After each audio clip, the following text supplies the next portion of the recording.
Ladies and gentlemen, boys and girls, it is about that time. Keep your hands up and keep your head on a swivel. The Haymakers and Submissions podcast is here. We woke up and chose violence today. Stick and stay for combat sports talk at its finest, coming your way now. Once again, it's time for the Haymakers and Submissions podcast. My name is Gabe Jasinski-Drew, and I'm joined by Chops, a man from the Original Sports Podcast. Chops, how you doing today?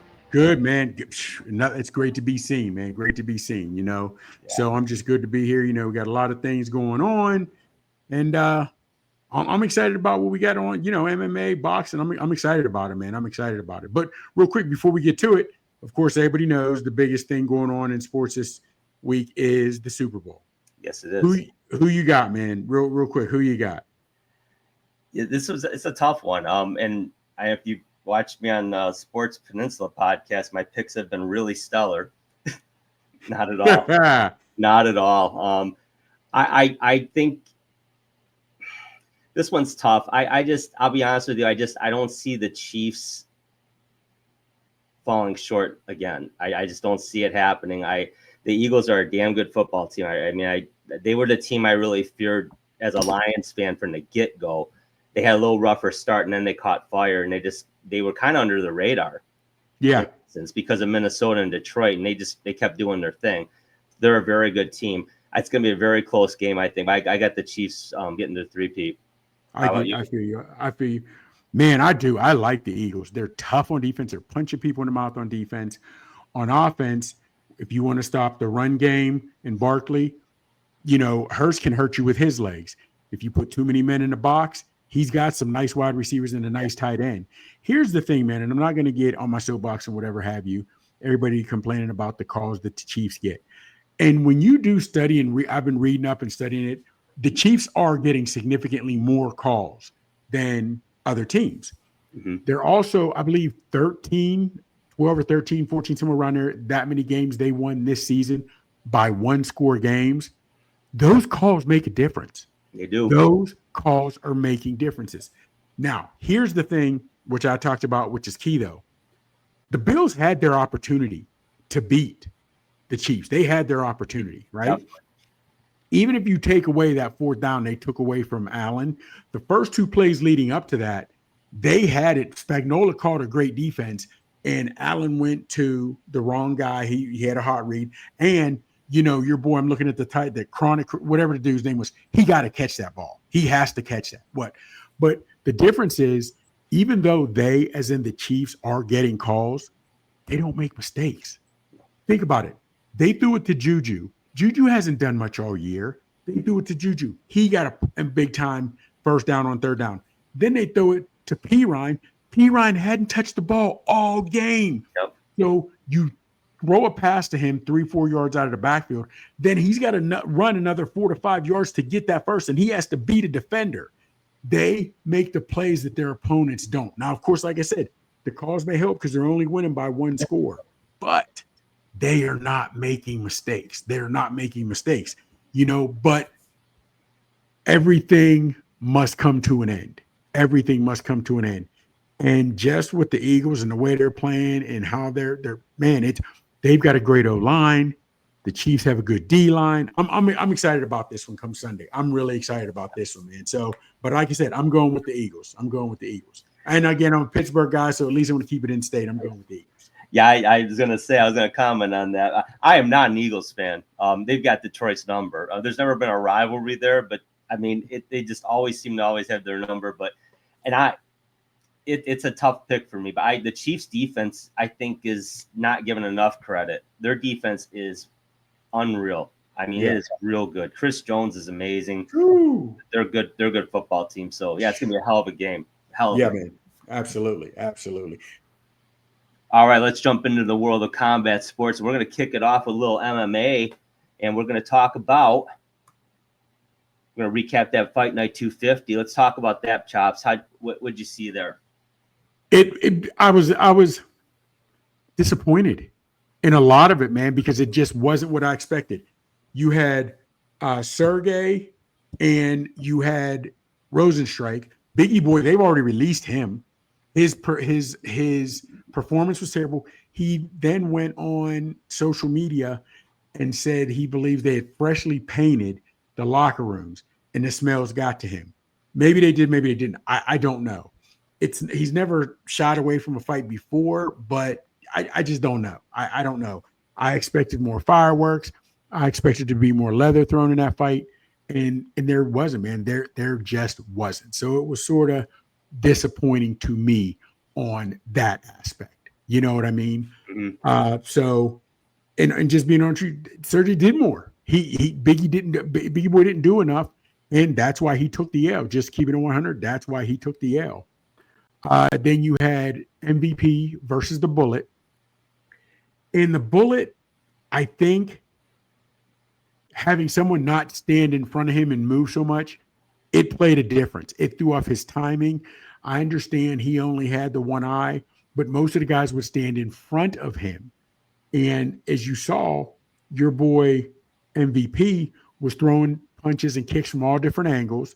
And a lot of times, when he's coming up, he doesn't see it. The Bullet didn't see it until it's too close.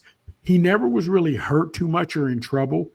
Just couldn't catch him. He just couldn't catch, he just couldn't catch MVP. So MVP did what he was supposed to, and he got the win. And I was expecting it maybe at some point he, as in Bullet, would just throw caution to the wind and be like, if I can trap him, because see, here's what all fighters don't realize, and I understand they may realize it leading up to the fight, but once you're in the fight, live is different, and I get that. But if Venom Page is in the octagon, it's almost like a 3-point. When you have a basketball hoop, you have the 3-point line, and that lets you. Then there's a 3-point line in the corner, and then you have the out of bounds. Okay, so if you're at the top of the arc or the top of the key, you can go the whole way back, damn near 60, 70 feet to the other side of the other line if you want to shoot. But when you shoot a 3-pointer from the corner, you have the 3-point line, then you have 3 feet maybe, and then you've got the end line. So you can't do a whole lot of moving around. Yeah. And when he, as in MVP, is in the middle of the octagon, he can jump, hip, do whatever, and it's almost like you can't get his timing. He fakes, he can throw flying knees, he can do whatever. When you back him up, then there is a ring around, almost like a warning track ring around the octagon to let you know, hey, you're here. You have maybe 1.5 step, and your back is against the cage. Yeah. Now, when you get him in between that line and the cage, he can only go lateral. He can't go forward because he doesn't have the real estate to do that. Yeah. That's what I was hoping Shara would do, get him locked in there, because the few times that he did, he was able to score, but he didn't. And MVP walked away with the win. Now, sadly, after that, in his post-fight, doctor's exam, whatever have you, Shara's eyes getting worse. It's about to lead to brain damage. It could lead to brain damage. And it's crazy because he was in Thailand training for a fight, learning Muay Thai years and years ago. Just thought he got something in his eye, a little bad, infection, cold, whatever it is. That led to 9 operations, and he loses his eye. And then it's almost like this guy was a fighter. He was a fighter's fighter. And I don't know him, so I don't want to say good things happen to bad people or bad things happen to good people, because I don't know him like that. Mm-hmm. But in the world of MMA, he was promised, man. He had a bright, bright future. On the aspect, he's a great fighter. And that's with one eye. With two, he'd have been a phenomenal fighter. But he was a great fighter with one eye. And where he could fight was limited because they wouldn't sanction him in the USA. And so there was a lot of eyes that never got to see him fight. And of course, he's never going to get a chance to live his full dream to be an MMA champion, a UFC champion. And I'm quite sure he'll go into great things as aspect, start a school, train, continue to teach, whatever, and be okay. But it's not the life that he wanted 3 weeks ago. You know what I mean? It's not the life he wanted 3 weeks ago. Or then again, maybe he knew this was his last round. I don't know. I don't know what he knew going into the ring, but we know we'll never see him in the octagon again. So he's retired. He's laid the gloves down. And then you finished it with Imavov and Izzy. Mm-hmm. Izzy, I want to say Imavov probably won the first round. Probably could have went either way. I'm not going to die on that hill if you say Izzy won it or Imavov. It doesn't matter. Second round, Izzy's coming out. The timing is there. Boom, boom, peppering him. Boom, boom, peppering him. Boom, boom. But let's not forget, small gloves, decent sized guys, strong guys. Izzy's 35. Imanov's 20 something, 30. He's not very old. You know what I'm saying? Mm. They're elite strikers. And when you're at this level, you know, if you leave a window open, these guys can exploit it. And sure stuff, Izzy threw a punch and brought it back, but left his left hand low. Bink. When I mean right on the numbers, when I mean right in that sweet spot, he caught Izzy on his jaw. Izzy left his left hand out because Imanov come up with an overhand right. I tell you, it was speed and accuracy, thus included power with that. Izzy he backed up into the fence.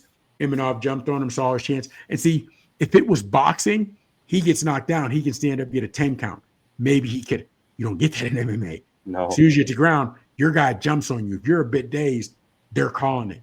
And the crazy part is that's why, being real with you, there aren't as many injuries in MMA and brain damage in MMA as of right now. It's young considered to boxing. True. But over the years, you haven't seen the mental deterioration, for lack of a better term, or you haven't seen that with MMA that you see with boxing. Is as soon as a guy gets hit and boom, the fight's over. In boxing, you get a chance to catch your bearings, get back up, and commence to taking a significant more beating amongst the head and shoulders, which, so he got caught, he was out of there, and you hated to see it happen because he was starting to roll. And now he's lost 4 of his last 5. I don't know. And he was finished by Duplessis. He was finished by Strickland. He was finished by I'm looking, old boy, Fierro. You know what I'm saying? So, and now he's finished by Imanov. So I don't know, man, I don't know where this leaves him, man. So, but UFC 311 was a good one. It wasn't, that's a lie. It wasn't as good as I thought it was going to be.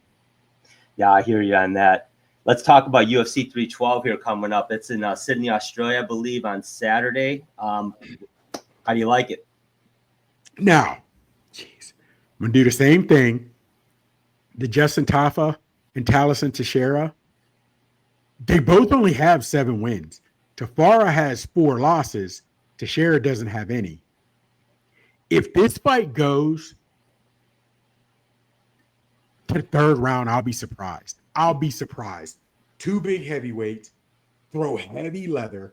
Tafara is an interesting guy because when he and his brother started, it was him and he had 2 brothers.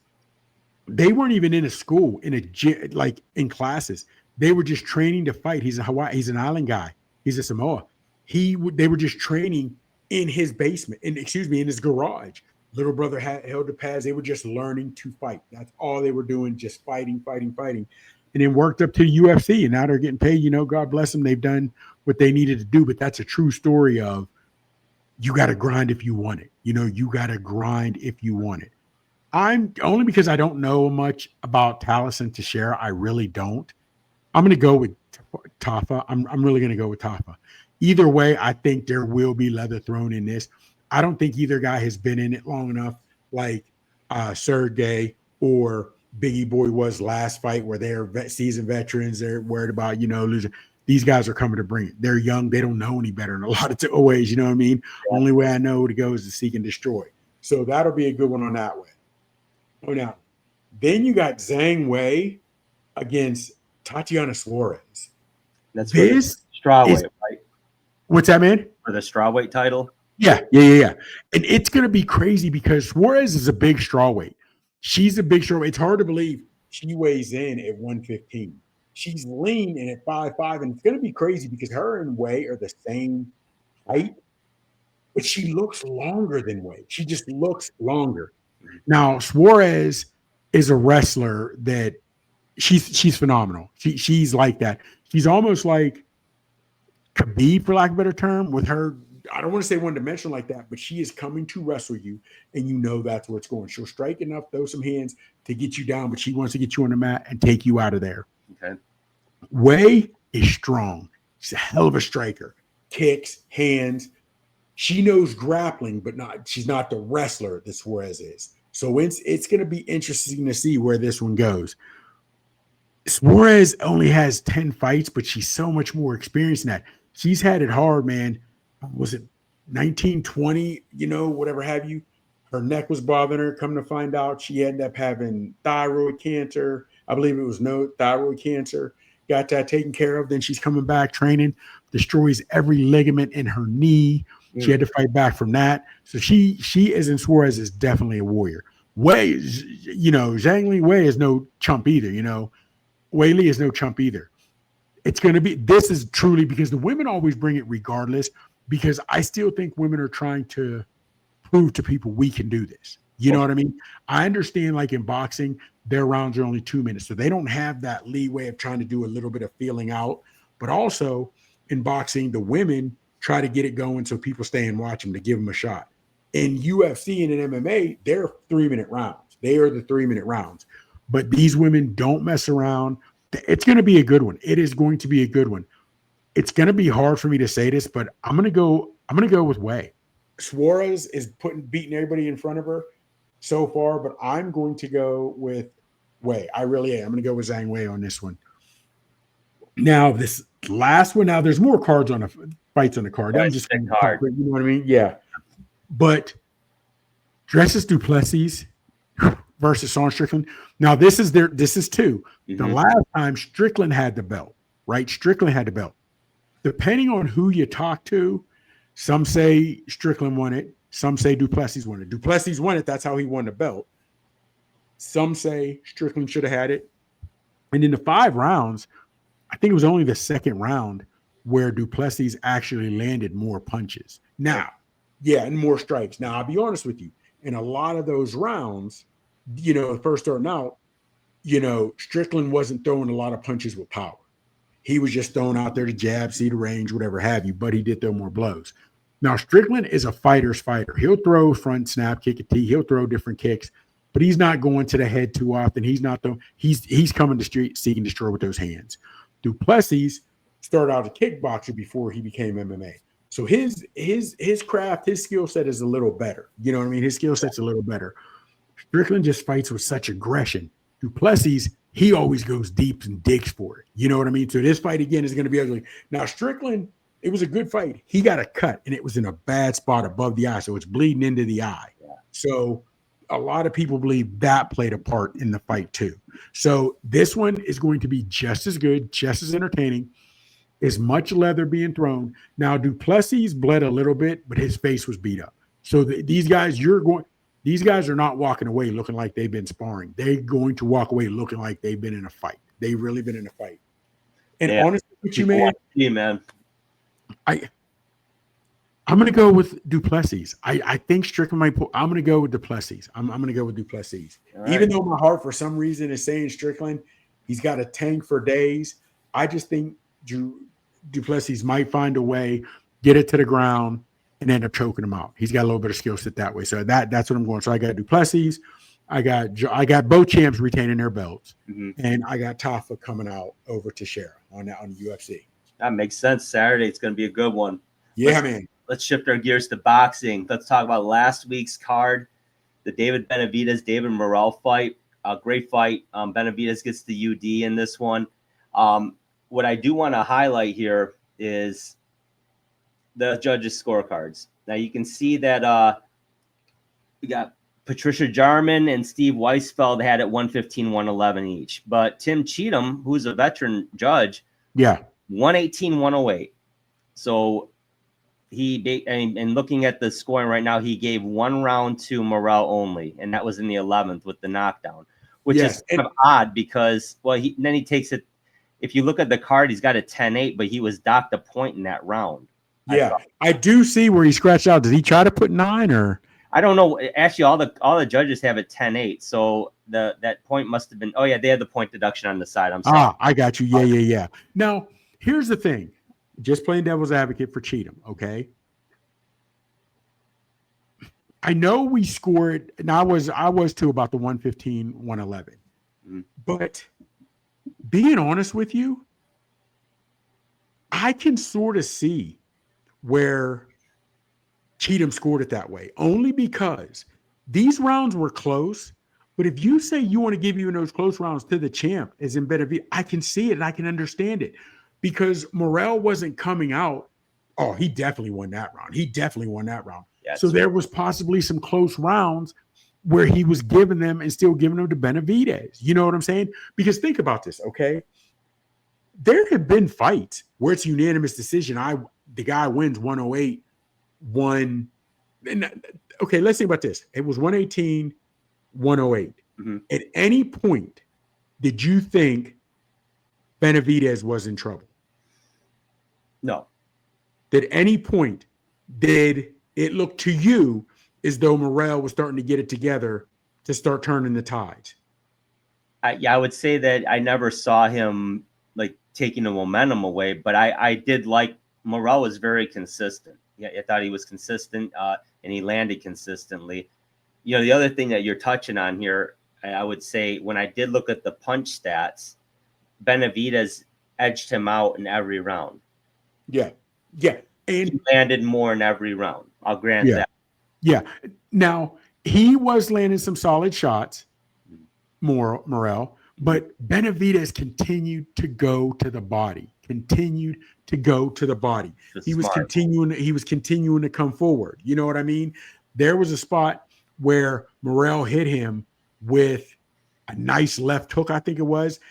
I don't know if his legs buckled, but you saw Benavidez like, I didn't like that.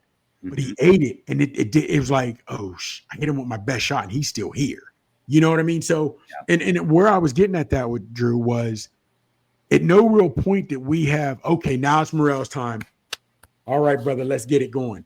We didn't really see that. So I understand where Cheatham is sort of given these rounds, you know, but also if some people are saying, you know what, this is a close round, let me give it to Morrell because I gave Benavidez the last two. I don't know if they're doing that or not, because to me, there aren't a whole lot of rounds. You could be like, you could walk away and say, Morrell won that fight, won that round hands down. Of course, when he got the knockdown, and the knockdown wasn't even a clean knockdown, but you have to call it a knockdown because he threw a punch and another body part other than the bottom of your feet touched the mat.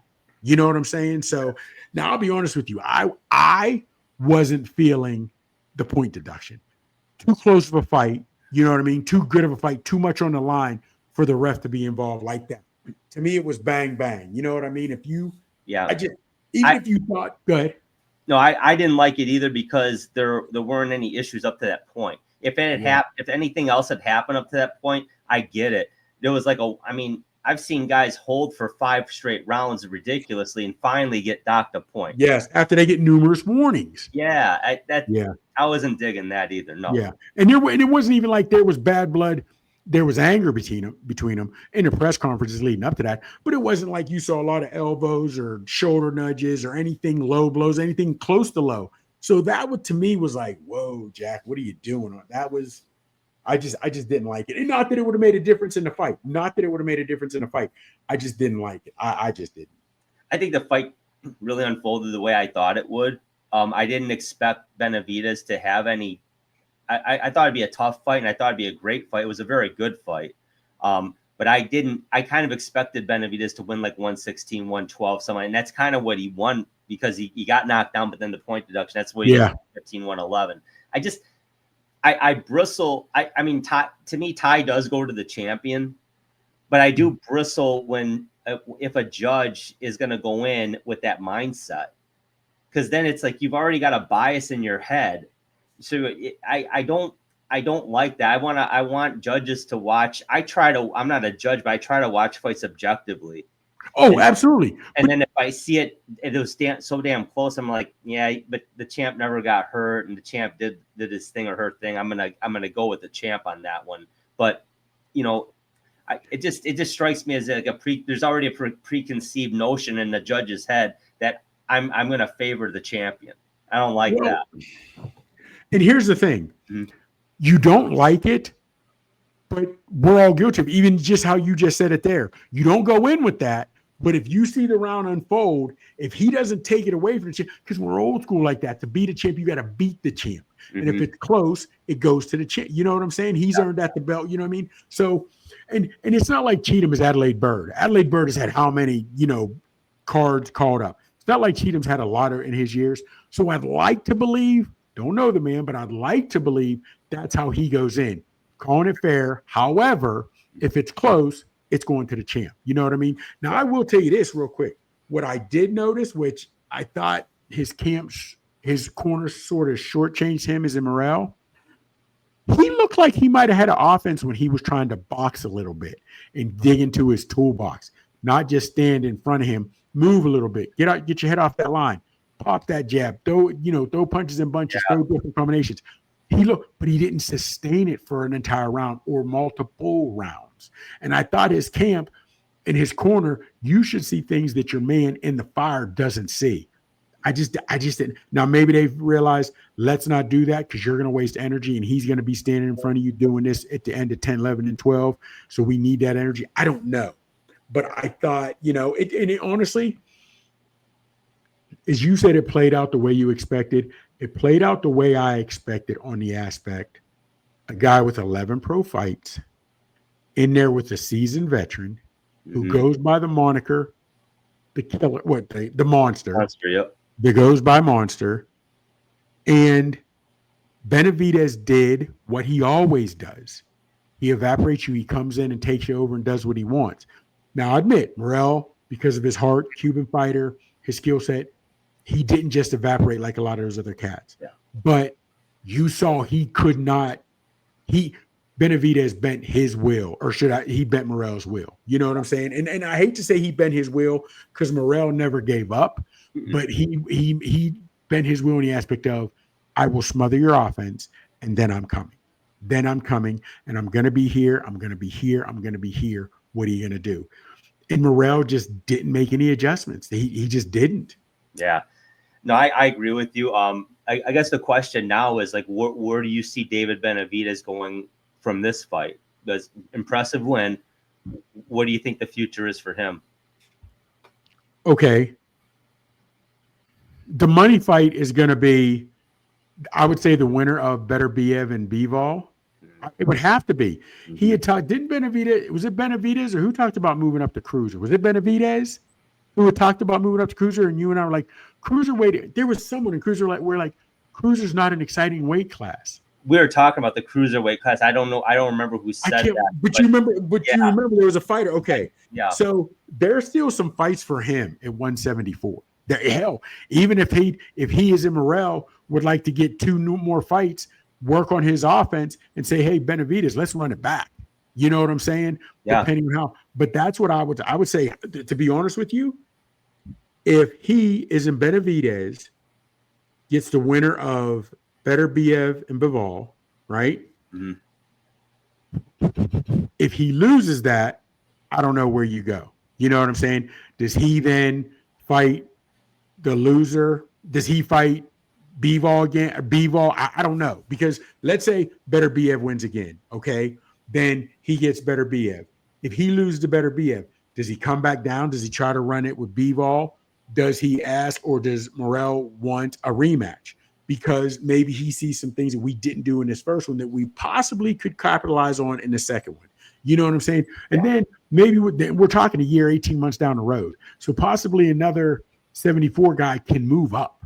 You know what I mean? Could not move up as in weight class, but move up and get his name up there and out there that might be a formidable opponent. Yeah. I don't see one, but you never know.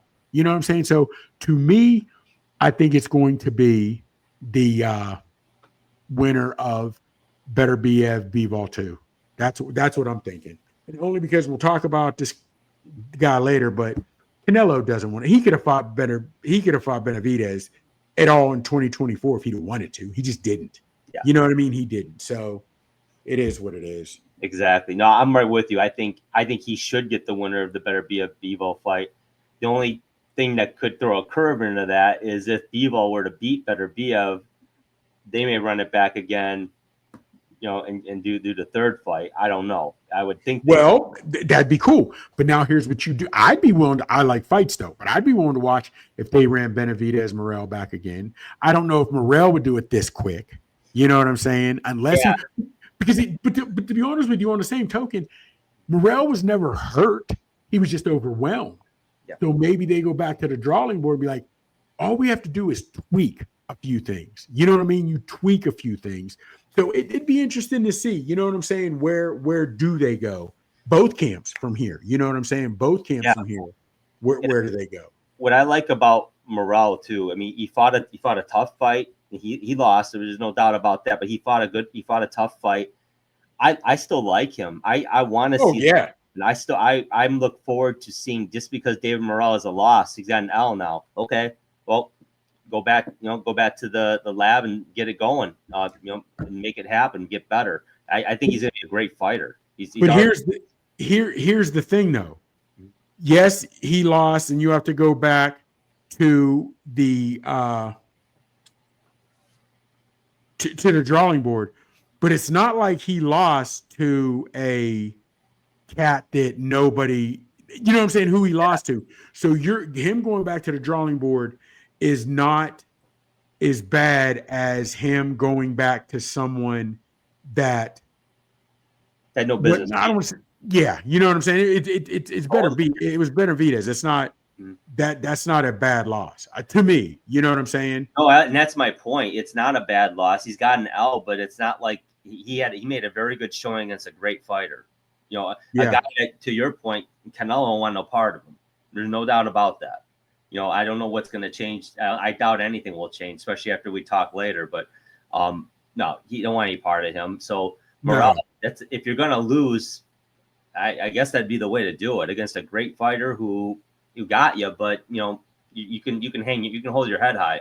You did some good things in there. Yeah, I mean, because you could see now, if depending on, let's say Bivol wins, you got to run that back.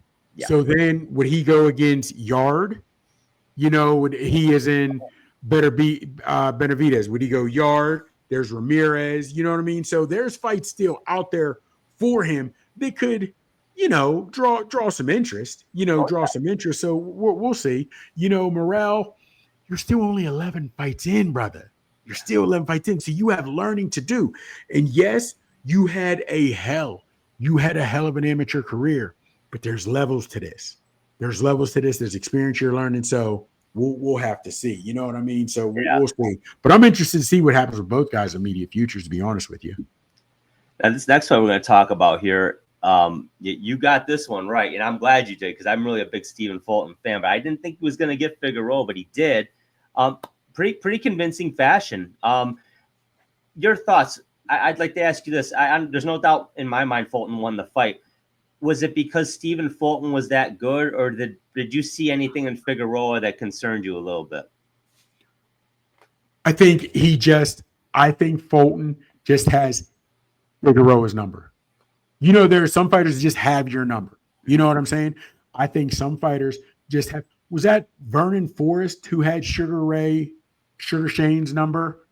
There was some guy. Yeah. Sugar Shane was better, but he beat Sugar Shane twice. I want to say one of them hit him with a body shot. Forrest had those shoulder issues. Yeah. But I think Fulton just has his number. And the crazy part to me was I liked Fulton. Mm-hmm. So I was going with Fulton more heart than head, because I did think Figueroa was going to do it, but I was pulling for Fulton, Philly guy. You know what I mean? Hell, his attire looked it. He had his trunks look like cut off jean shorts, and he had his specialized shoes that look like Timbo's. Yep. Now, see, I'm from Pennsylvania, right? You see the black dudes now with the thicker full beards. That's what they used to call them, Philly beards, right? The Philly beard, right? And for a while, though, the Timbos, New York, Philadelphia, they were big. I mean, those Philly cats were always rocking Timbos. A lot of cats were rocking Timbos, untied Timbos, whatever.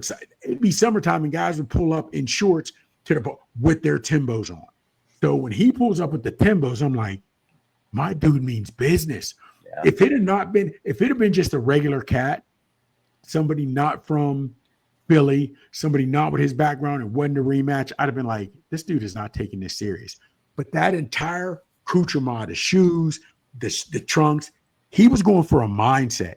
And you notice he worked. And it was okay. You asked me, and I don't want to ramble on. What did you think? What did you think about it? Like, because you asked me, did you see something different, or what would you think? in my mind, it was a little of both. Figueroa looked a little slower than normal for whatever reason. But then again, I really thought Fulton was more aggressive than he'd been at least in the first fight with him. And he definitely was more aggressive than when he fought Inoue. Ooh, So, yeah. Obviously big difference, but nonetheless, I was concerned because I really thought Stephen Fulton could be one of the next great ones, and he still might be. He's a very good fighter. But I wanted to see a little more pop, and I think he showed that a little bit. He had a little pop in that, and that's why I didn't pick him, because I'm like, you can't go in there and pitter patter for 12 rounds. You're not gonna beat the greats. Yeah. He came out there a little more. And I understand it's only 4 pounds from 122 to 126. Yeah. But if you're not having to suck that weight the same way, 26 is easier to make than 22. Believe it or not, when you get down to those last 4 pounds, that can be hard. Oh yeah. So he, as in Fulton, probably felt stronger, had a little more pop. And let's not forget, what was that fight? 3-4 years ago, him and Fulton, or Fulton and Figueroa, so it's been a couple years. These guys have changed and evolved. Now, to me, I hate to say excuses because I don't believe he thought it was an excuse. I believe Figueroa truly believed. I had a hard time at 122. I'm at 126, my actual weight. You're coming to my yard now. You're coming to my yard now. So I thought mentally he truly believed that. And I thought mentally that going into it, Figueroa believed, this is my world, Jack. You're coming to me. So, now where does he go? Is he ready for Chris Ball at 126? Fulton, is he? I don't know. I mean, I know. I'm if not going to say he won soon. What's that, man? If not now, it better be soon. Yeah. Well, let me ask you this, though. You had Fulton a clear-cut winner after watching this fight, correct? Yeah. Okay, yeah. So he won, not going to say in spectacular fashion, but he outworked him. Even when because we knew Fulton could work from the outside with his quickness. We knew that. Oh, yeah. We thought Figueroa was going to get his when he ate up that real estate and got up close and personal. Yes. But even still, your boy was spinning off the line. Fulton was still more than holding his own when they were inside the phone booth. So now I know I can beat you out here in all this real estate in this open land. But now when I'm holding my own inside the phone booth, that's got to play with Figueroa's mental psyche. It had to. Yeah. But it was a good fight. It was a real good fight. Yeah, it's very exciting. Now, this one might have been the most exciting, and we thought it was good, but Pitbull, he saw Cruz gets the win over Angel Fierro, but this is being called Fight of the Year, possibly. Oh, it's early candidate. It's first candidate in the books. Yeah, first candidate in the books. So you agree. And I do too. I mean, I did not expect this to be this exciting. I really didn't. And I give Cruz credit for really fighting his ass off in this one. My first question, I guess, is do you think there'd be a rematch for this fight? Woo! Honestly, big dog, why not? I'd watch to see it. But here's the thing, and we had touched on it before this fight. We knew Angel would stand in front of him, which he did. He's a banger, which he did. He banged. That's why possible fight of the year. But he put a little bit of what he saw in Venezuela fight against Pitbull in this one. He tried. He didn't have the length that Venezuela had because they're both 8. They're both 5'8". So he didn't have the distance, but he didn't try. He didn't try to get and stay in that 2-man canoe with Pitbull the whole time. You know what I mean? He tried to get a little distance. Hey, man, let's breathe a little bit. He tried. And I think that's what made it an exciting fight. But when he realized, I can't back up anymore, I got to plant these heels and throw. He did that too. And yes, I would love to see them run this back. But now here's the thing. How much longer does Pitbull stay at 140? Brother, these guys are going to get taller. They're going to, at 135, 130, 135, he was stronger than everyone else. He was able to get inside and just do what he wanted to do. Venezuela showed. Angel had a little bit of success with it. He just wasn't tall enough and had enough. He said a little bit, with this distance, if you can manage your distance and be disciplined, you can give Cruz problems. Mm-hmm. So I'm interested to see these guys at 140, a little different, a little stronger, a little longer. I'm interested to see how this goes at 140.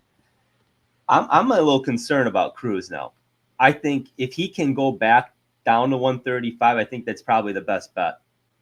Because seeing him fight now twice, to your point, he's not able to.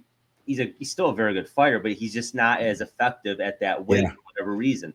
I think he's got to go back if he can. But yes, Father Time doesn't like that. True, Father Time's undefeated. So now he's only what, 26? Yeah. 26. So you should be able to make that weight, but he's a naturally bigger guy. He's a naturally bigger guy at that weight. Now, here's the thing, though. You come back down to 135, still got Tank. We don't know what Tio's going to do. We can get into him later because he's dead nice to have his skill set. Devin Haney can box. Ryan Garcia's at 135 or 140, and he's got same size and strength and length. So regardless where Pitbull goes, if he stays at 145, goes back down to or 140 or goes back down to 135, there's some interesting fights, some tough fights for him either way at either weight class. Yeah. You know what I mean? And so it's interesting either way to see how that goes. It really is. Yeah, no question. It was a very good card. Basically kind of what we expected, but definitely the Cruz fight was the surprise. I didn't expect that to have the fireworks that it did. Love that Fulton won and Benavidez winning, in a good solid fight. Good card overall. I mean, no complaints. Absolutely. I don't dig the $80 price tag. PBC, that I mean, paid it, but at the end of the day, a lot of people probably didn't. No. And they're gonna blame it on the card. They're gonna blame it on the fires. I'm gonna say nah. Exactly. We United States, money hungry. They're just going up on prices. When Turk Al-Sheikh is showing you can have a nice car with a lot of pay-per-view buys for 26. You know what I'm saying? Think about it real quick because I know we want to get into some other stuff. If they have that card at 8 rather than 80, do it for 40, 45. You know how many more people would have bought that card? Probably. Yeah. But we'll see. You know what I mean? We will see, man. I hear you. Let's shift gears a little bit here because we brought up Canelo earlier, how he's not going to fight. We don't think he'll fight David Benavidez, and I think I ordered an agreement on that. Apparently, he's not going to fight Bud Crawford again. So it was close to being on. Now it's off. But here's the caveat. Now all of a sudden, Jake Paul's in this, and people, including Eddie Hearn, are saying this fight is almost a done deal, and it's the money fight. So, in your view, is it the biggest money fight out there, Chops? Money fight, yes.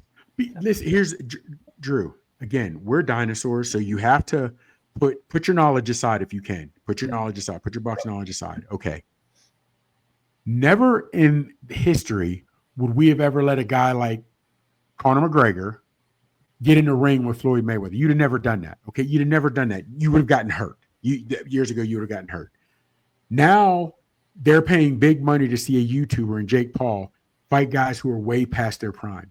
In his actual fight against a boxer, he lost. And Fury is not even a big name in boxing, the little brother. Yeah. But the fact that he's got millions upon YouTube followers and subscribers to his channel, yes, it's the big pay fight. You and I talked before in the last episode, I believe it was, last show, legacy versus like a money grab. And this basically was for legacy. It was both, a little bit of both, Crawford and Canelo. Because you can add to your legacy, beating another pound for pound and get the money. This is strictly money. But before I go on, let me tell me what you're thinking about it. Tell me what you think. I agree with you. I agree with Eddie Hearn. It is the money fight. It's a fight, if you want to call it that.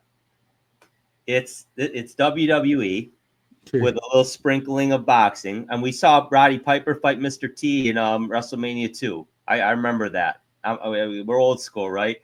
Yeah, man. But did that entertain you as a boxing fan or as a wrestling fan? Oh, it was back then. We were kids, though. So it was just, let's see what's going on. You know what I mean? It was. But however, this Jake Paul's fights are not.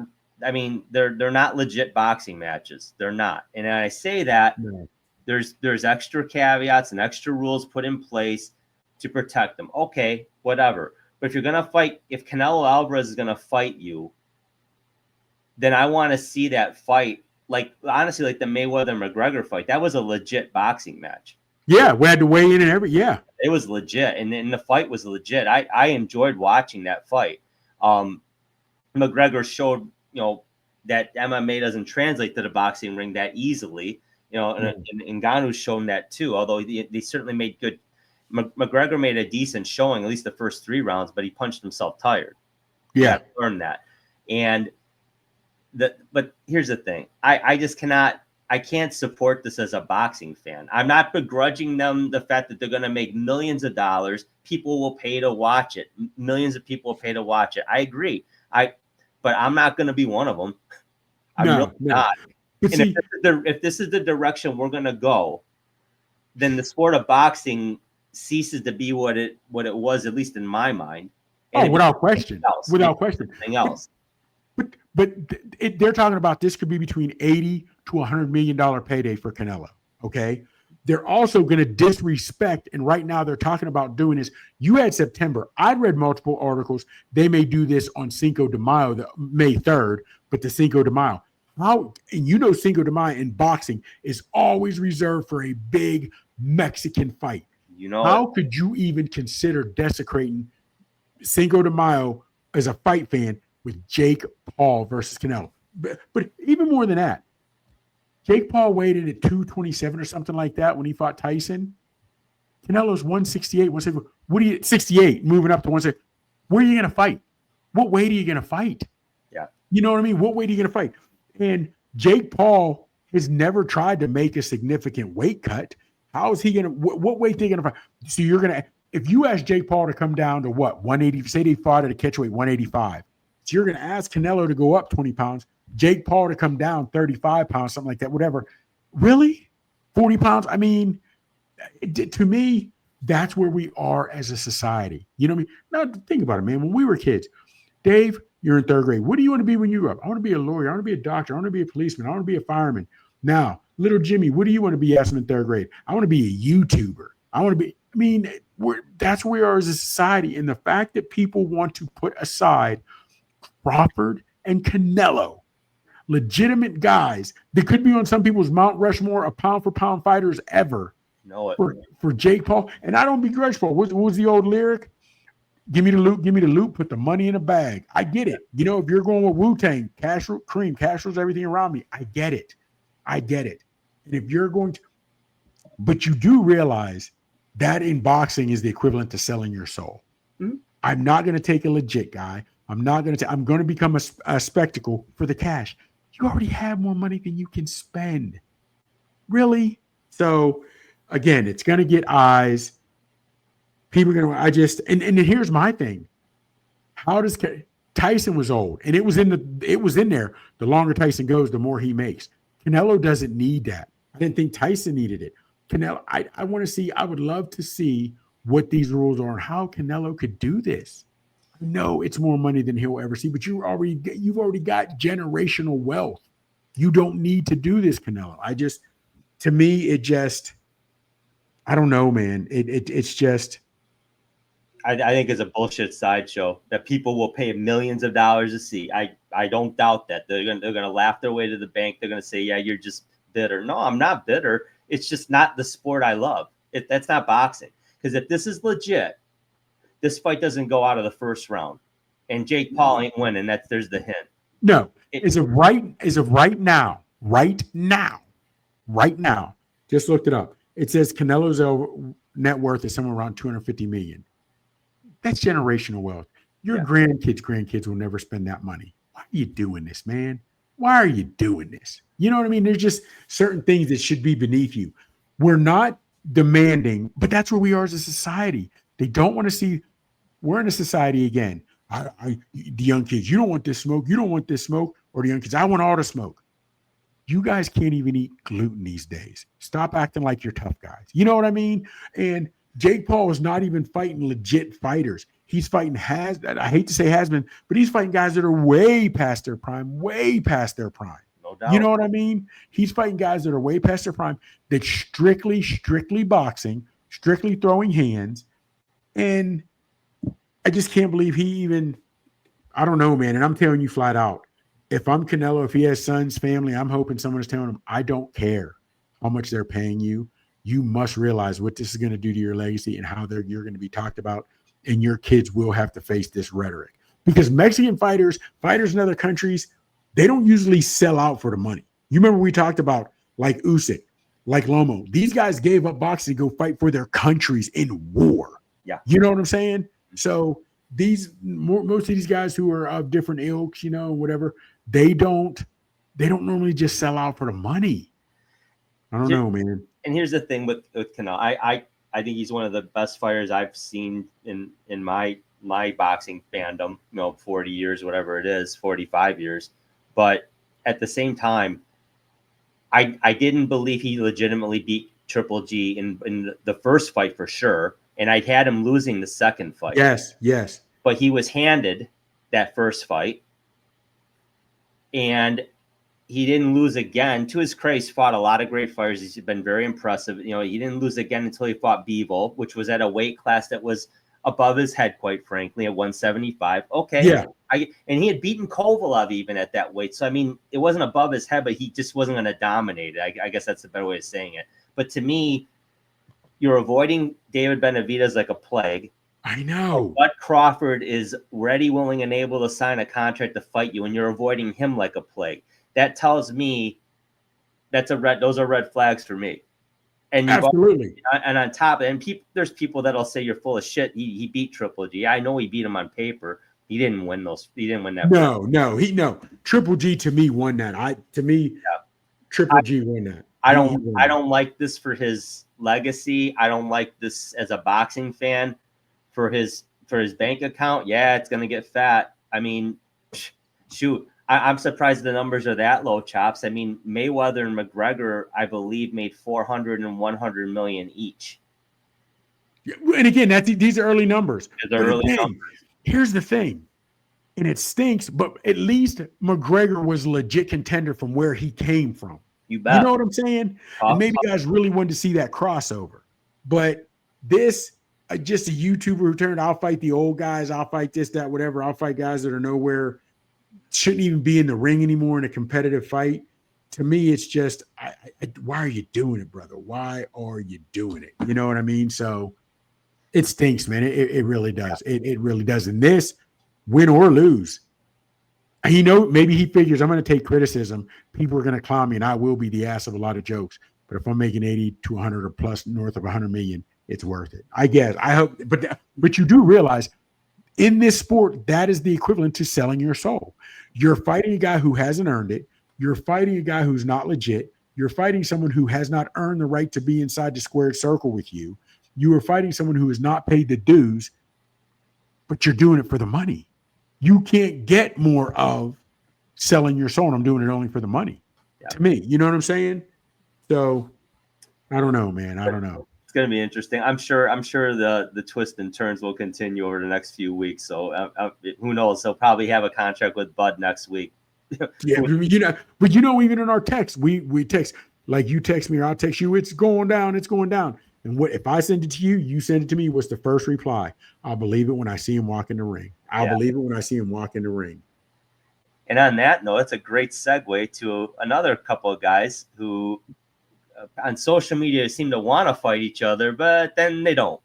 And we got Teofimo Lopez. Now, I guess the question here I have after all this, I'll get preface it with Lopez came out on social media and criticized Richardson Hitchens for not signing on he's saying Hitchens isn't going to sign the contract. Hitchens is rejecting the terms. And then Lopez goes into this spiel how when he fought Loma, when he fought Comey and one other fight, how he only made like 800,000-900,000 and then just $1 million for the Loma fight. And he had to pay his dues. So he's saying basically what he's telling us without telling us is that he's only offering Hitchens about an $800K contract. Maybe, I don't know, but it's obviously lowballed. Yeah. But who's in your mind? Who's really using the money as a leverage here? Is Lopez? Well, go ahead. I had just read before we came on to do this. Hitchinson is claiming no contract was ever sent. Number one. There you go. Number two, Tio, Lopez is getting ahead of himself. And I say that because you were definitely the smaller name in the big underdog against Lomo. Yeah. You have not looked good in your last few fights, brother. No. You have not. Claggett, you didn't look good. You know what I mean? You didn't look good in your last few fights. So don't sit up here. And you lose the you destroy this. Because isn't he on the fight? Shouldn't he have 3 more fights or 3, including this one, 2 more fights with Eddie Hearn? I think they're trying to get him in Tank. They want to get him in Haney, whatever have you. You're messing up future big money. You need to look good in this fight. Stop it, because Tio is acting like he's pulling all the strings, like he's Big Willie, like he's going to bring all the eyes. No disrespect. Your last few fights, has he been a headliner in a pay-per-view yet? I don't think so. He's been on ESPN. Yeah, he's ESPN Plus. Mm-hmm. So it's not like you're Lomo who's had the belt and you're the guy and everybody knows you and you're a destroyer. No, man, and you haven't looked good in your last fights. I think Timo's drinking a little bit too much of his own Kool-Aid, reading a little bit too much of his own headlines, to be honest with you. You know? Yeah, and I tend to believe that. Absolutely. I'm sick of reading. I'm trying to not read social media much anymore. I'm tired of hearing these guys just go back and forth. And I'm calling out Tank on it too. It's like, yes, man, sign on the dotted line for God's sake. I mean, if Shakur Stevenson, if you're that sure you're going to beat him, it's not even worth your while. Well, it is a named fight. Well, then get in the ring with him, prove everybody like me wrong, whatever. You're going to make money. I mean, it's going to be a big money fight. I mean, I don't get it.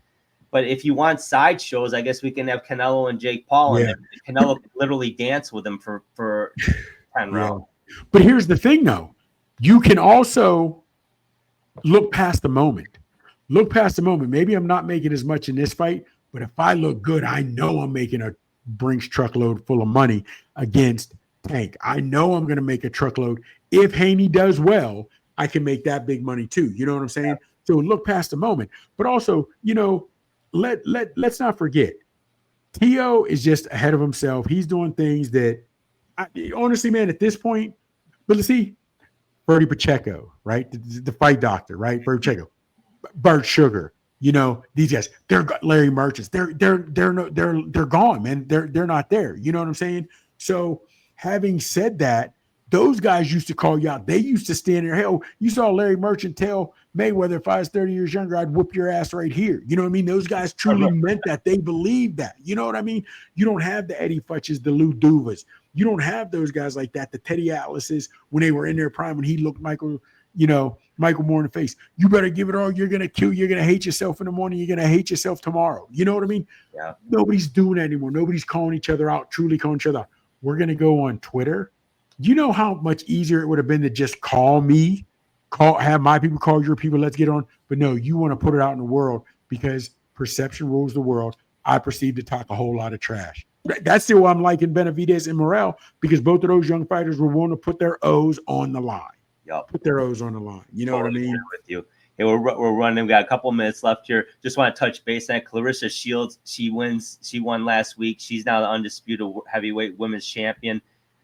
She's beating who's ever in front of her, you know, and she's beating it and she's feeling herself. And I get that because everybody they put in front of her, she beats. Perkins was 40-some years old. This was her 6th fight, whatever. She was just outclassed. But again, they put her in front of her. She didn't make weight. She isn't Perkins.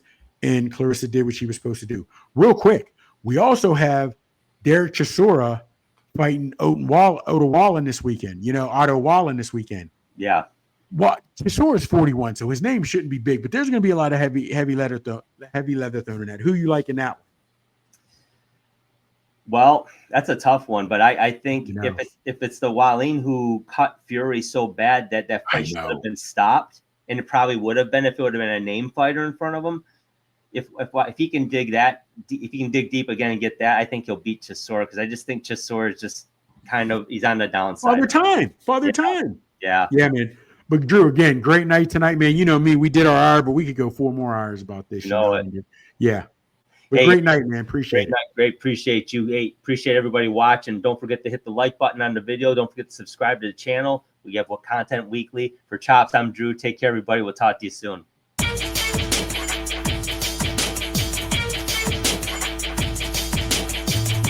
Thank you for watching the Haymakers and Submissions podcast. You can find us on the ESEN network on the Roku app every Friday night at 10 p.m. Eastern Standard Time, beginning on October 4th, 2024.